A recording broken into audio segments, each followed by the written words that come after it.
2013ರಲ್ಲಿ ಕುಂಭಮೇಳ ನಡೆದಾಗ 12 ಕೋಟಿ ಜನ ಪಾಲ್ಗೊಂಡಿದ್ದರು. ಸಾಮಾನ್ಯ ಕುಂಭಮೇಳ ಪ್ರತಿ 3 ವರ್ಷಕ್ಕೆ ಒಂದು ಬಾರಿ ನಡೆಯುತ್ತೆ. ಮತ್ತೆ ಅರ್ಧ ಕುಂಭಮೇಳ ಪ್ರತಿ 6 ವರ್ಷಕ್ಕೆ ಒಮ್ಮೆ ನಡೆಯುತ್ತೆ. ಮತ್ತೆ 12 ವರ್ಷಗಳ ನಂತರ ಪೂರ್ಣ ಕುಂಭಮೇಳ ನಡೆಯುತ್ತೆ. ಆದರೆ ಇದು ಮಹಾಕುಂಭಮೇಳ ಇದೆ, ಇದು ಪ್ರತಿ 144 ವರ್ಷಗಳಿಗೊಮ್ಮೆ ಬರುತ್ತೆ. ಅಂದರೆ 12 ಪೂರ್ಣ ಕುಂಭಗಳನ್ನು ಪೂರ್ಣಗೊಳಿಸಿದ ನಂತರ ಬರುತ್ತೆ. ಮತ್ತೆ ಈ ಮಹಾಕುಂಭಮೇಳ ಆಗ ನಡೆಯುತ್ತೆ ಯಾವಾಗ ಸನ್, ಮೂನ್ ಮತ್ತೆ ಜೂಪಿಟರ್ ಒಂದೇ ರೇಖೆಯಲ್ಲಿ ಇದ್ದಾಗ.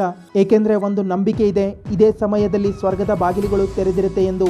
ಯಾರು ಈ ಮಹಾಕುಂಭಮೇಳದಲ್ಲಿ ಭಾಗಿಯಾಗ್ತಾರೆ ಅವರಿಗೆ ಮೋಕ್ಷ ಸಿಗುತ್ತೆ ಅನ್ನೋ ನಂಬಿಕೆ ಇದೆ. ಹೇಳಲಾಗುತ್ತೆ ಸಮುದ್ರ ಮಂಥನ ನಡೆಯುವಾಗ ಅಮೃತದ 4 ಹನಿಗಳು ಈ ಭೂಮಿ ಮೇಲೆ ಬಿದ್ದಿದ್ದವು, ಪ್ರಯಾಗ್ರಾಜ್, ಉಜ್ಜೈನ್, ನಾಸಿಕ್ ಮತ್ತೆ ಹರಿದ್ವಾರದಲ್ಲಿ. ಅದಕ್ಕೆ ಈ 4 ಪುಣ್ಯಕ್ಷೇತ್ರಗಳು ಮೋಕ್ಷ ಪ್ರಾಪ್ತಿ ಮಾಡಲು ತುಂಬಾ ಉಪಯುಕ್ತ ಅಂತ ಹೇಳ್ತಾರೆ.